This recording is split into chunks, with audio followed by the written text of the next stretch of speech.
मैं जहांगीर जदून साहब एक और चीज की तरह वजाहत कीजिएगा। ये ब्रेक में भी अभी मुस्तफा साहब से डिस्कशन हो रही थी।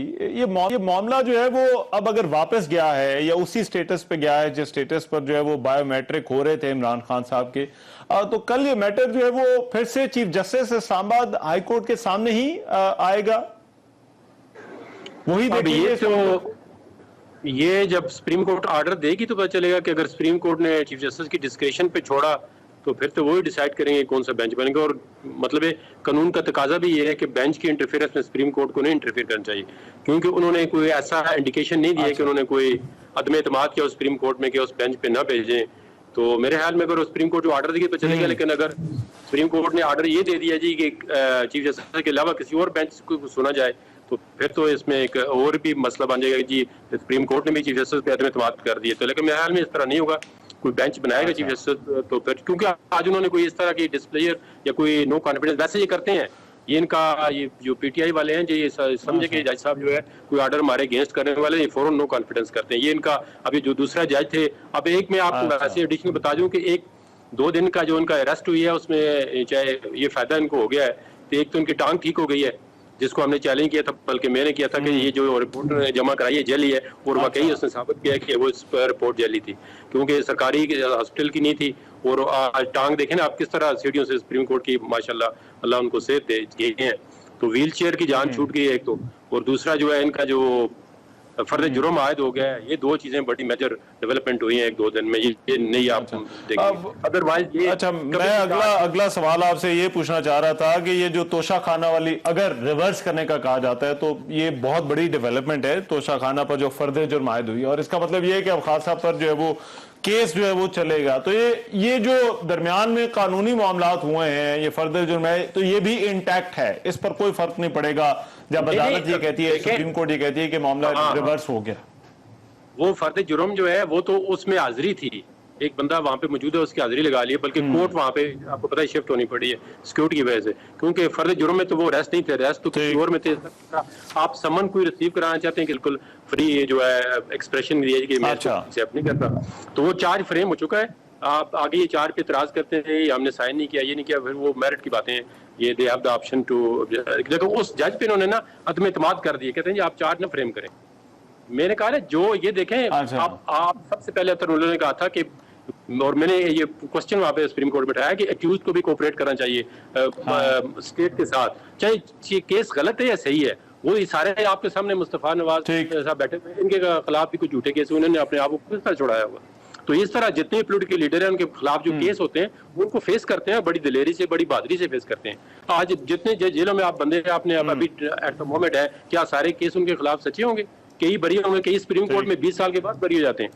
तो ये बात नहीं होती, केस को देखें स्टेट मशीनरी को आपने डिसबे नहीं करना होता। इनका ये बन चुका है कि ये स्टेट मशीनरी को नहीं मानते, ये कहते हैं हमारी अपनी मशीनरी है, अदालतों को भी अपने हिसाब से चलाना चाहते हैं।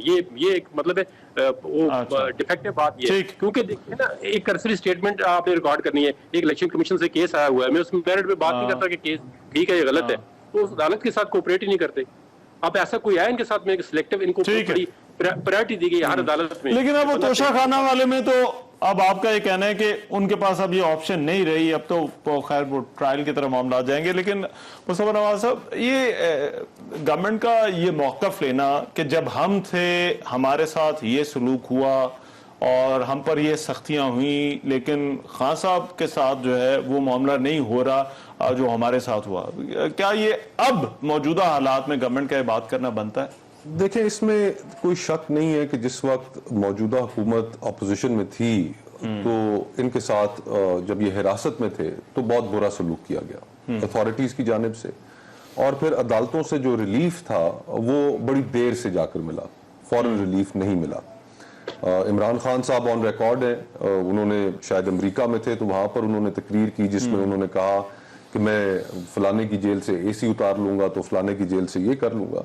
तो ये एक ट्रैक रिकॉर्ड तो पीटीआई का है, लेकिन इससे बड़ा सवाल ये है कि क्या हम इंतकाम के इस जज्बे में कि अपनी अना को तस्कीन के लिए हम इसी साइकिल में फंसे रहेंगे या हमने बहैसियत कौम इस साइकिल से बाहर भी निकलना है। 23.5 करोड़ लोगों का ये मुल्क है। हम आज डिफॉल्ट के दहाने पे खड़े हुए हैं। यहाँ पर लोगों के लिए रोजगार नहीं है, लोग मुल्क छोड़कर जा रहे हैं। तारीखी माइग्रेशन हुई है आपकी इस साल इस मुल्क से 10 लाख के करीब इस साल आपके मुल्क से लोग छोड़ कर गए हैं। ऑन एवरेज 1.5 से 2 लाख के करीब माइग्रेशन होती है। डॉक्टर्स निकले, इंजीनियर्स निकले, प्रोफेशंस निकले, कारोबारी लोग अपना पैसा लेके इस मुल्क से बाहर निकले। ना इस मुल्क में सेहत का बंदोबस्त है, ना इस मुल्क में तालीम का बंदोबस्त है, ना यहाँ पर इंसाफ है। तो जो लोगों के जो हकीकी इश्यूज हैं, हम आपस में इंतकाम की सियासत में, आपका टीवी चैनल हो, आपके टॉक शोज हो, कितने सालों से हम इसी चीज में उलझे हुए ना। हम अवाम के इश्यूज के ऊपर कब कंसंट्रेट करते हैं? हम कंसंट्रेट कर ही नहीं पाते क्योंकि रोजमर्रा की बुनियाद पर पॉलिटिक्स ने डोमिनेट किया होता है। अब इसी तनाजुर में ये बात सरेदस्त तो बिल्कुल ठीक नजर आती है जो आपने कहा, लेकिन अगर हम माजी में थोड़ा पीछे चले जाएं तो फिर हमें एक ऐसा वाकया भी मिलता है कि जिसकी हमारी अदालती तारीख में कोई नजीर नहीं। अगर एक कन्विक्टेड प्रिजनर हो, उसको कोई तकलीफ हो, तो क्या उसको बैरून मुल्क भेजा जाएगा इलाज की खातिर? क्या इसकी कोई और प्रेसिडेंट है हमारे जुडिशियल हिस्ट्री में? ऐसा भी हुआ। तो वो भी एक एक ऐसी चीज हुई जो आउट ऑफ द वे जाकर हुई। तो पॉलिटिकल लीडर्स जब, लेकिन ये जो दोनों साइकिल हैं, out of the way cycle भी, और फिर ये जो आप कह रहे हैं कि सतह तक अच्छा, दूसरा ये है कि जो उस वक्त राइटुल वक्त कानून था उसके अंदर इन सबको रिलीफ मिली है जो आज चीखें मार रहे हैं। जब खान साहब को रिलीफ मिली है, ये ख्वाजा आसिफ को भी रिलीफ मिली थी, ये साद रफीक को, सलमान रफीक को, मियाँ शहबाज शरीफ को, और अब जब हुकूमत में आ गए हैं तो प्रोसिक्यूशन को बिल्कुल कमज़ोर करके अपने आप को हर केस से निकलवा लिया है। अच्छा, एक मुझे बड़ी दिलचस्प बात मैं आपको अर्ज करूँ। परसों जी 45 मिनट की या 50 मिनट की प्रेस कॉन्फ्रेंस जो है राना सनाउल्लाह ने की, और सारा वो केस बताया कि ये है और वो है और अलकादर ट्रस्ट में इस तरह हुआ उस तरह हुआ।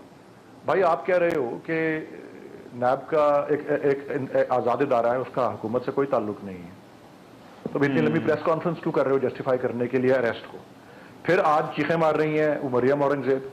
भाई वो तुम्हारे खिलाफ फैसला है, वो तो नैब के खिलाफ फैसला है, वो नैब को निबड़ने दो, उससे नैब को उससे जवाब देने दो या उसका कोई तर्जुमान आओ। Who are you? तो ये शो करता है, ये एक्चुअली नजर आ रहा है कि ये सारे आपस में हैंड इन ग्लव हैं।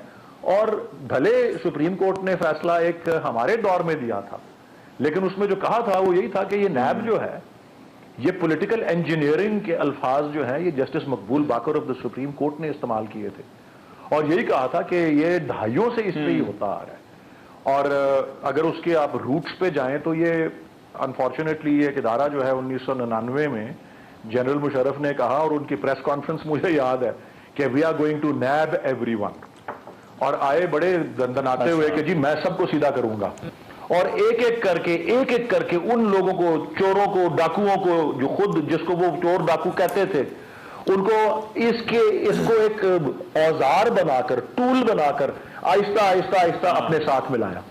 और वो लोग जिनको मुशर्रफ ने आते हुए जेल में डाला था, वो जब तक मुशर्रफ का 7वां 5वां 6वां साल आया ना, तो वो उनके बेस्ट फ्रेंड बन के उनके बैठे हुए थे। तो ये मेरे ख्याल में एक सीनियर अफसर ने कहा था एक मौके पे कि पाकिस्तान का अलमिया यही है कि जो है जर्नैल सियासतदान बनने की कोशिश करते हैं और सियासतदान जर्नैल बनने की कोशिश करते हैं। तो आई थिंक ये सम अप कर लेता है सारी बात को।